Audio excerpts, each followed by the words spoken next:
कैसे हो दोस्तों। मैं Imran Khan as a social worker from Mazgaon. आज मैं सिटीजन्स को ये बताऊंगा कि बर्थ सर्टिफिकेट और स्कूल लिविंग ये प्रेजेंट टाइम में क्या इंपॉर्टेंस रखती है करके।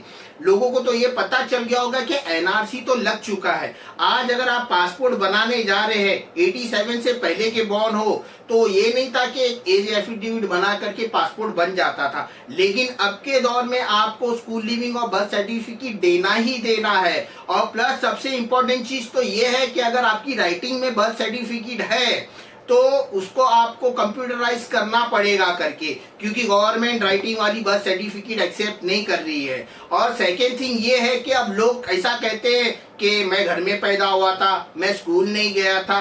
गवर्नमेंट ने इसको ऑर्डर कर दिया है कि आपको पासपोर्ट बनाना है तो स्कूल लिविंग और बर्थ सर्टिफिकेट चाहिए। तो अब ये बोल करके आप एक्सक्यूज नहीं दे सकते कि मैं घर में पैदा हुआ, मैं स्कूल नहीं गया करके।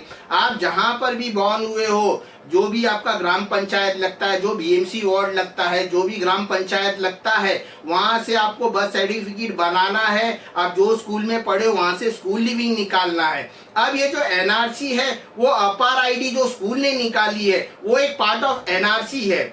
जैसे कि एक टाइम पे ऐसा था कि जो सर नेम आता था, चाइल्ड नेम आता था, फादर नेम आता था।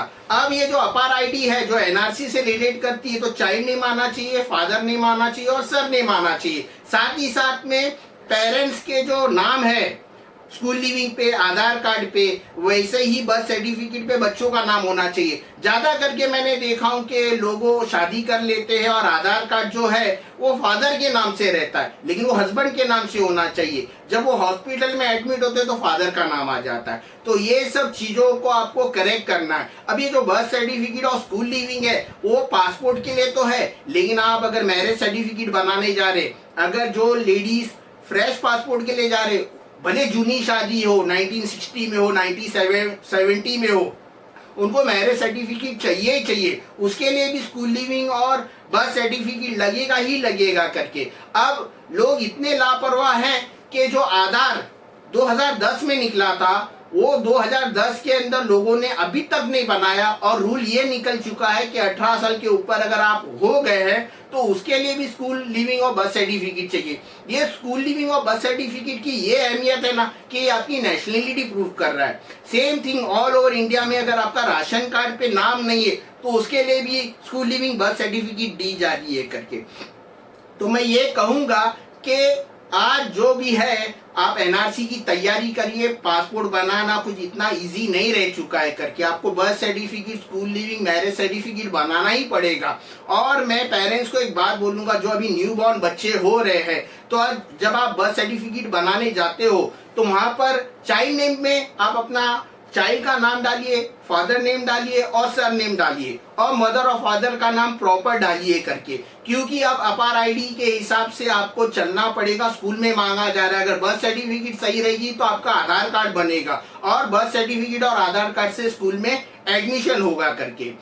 अब मैं ये भी बोलूंगा, जो स्टूडेंट्स 10th और 12th में जो अभी पास हुए हैं, रिजल्ट आया है, और इनको जो domicile, income certificate, EWS, caste certificate, जो भी डॉक्यूमेंट्स कलेक्टर ऑफिस से लग रहा है, तो अब से आप तैयारी कर लो एडमिशन से पहले।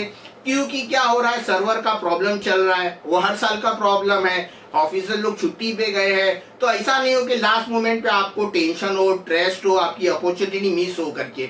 अभी भी वक्त है, अभी भी रास्ता है। और मैं ये कहूंगा लोगों को कि अपनी बर्थ सर्टिफिकेट, स्कूल लिविंग, आधार कार्ड प्रॉपर कर लो कि आगे जाके आपको कोई परेशानी, तकलीफ झेलना ना पड़े। Thank you.